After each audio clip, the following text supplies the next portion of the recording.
एका बाजूला पैसा आहे आणि दुसऱ्या बाजूला फक्त स्वप्न.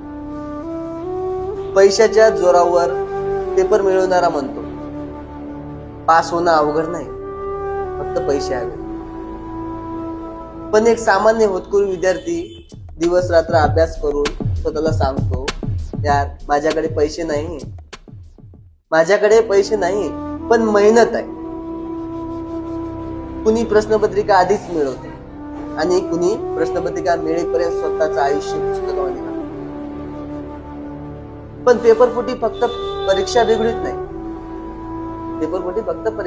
नाही, ती प्रामाणिक विद्यार्थ्याच्या विश्वासावर घाव करते. एका विद्यार्थ्याला शॉर्टकट मिळतो पैसे देऊन, पण हजारो विद्यार्थ्याची वर्ष थांबतात. सत्ता, पैसा, ओळख ही मोठी नाही, प्रामाणिक मेहनतीने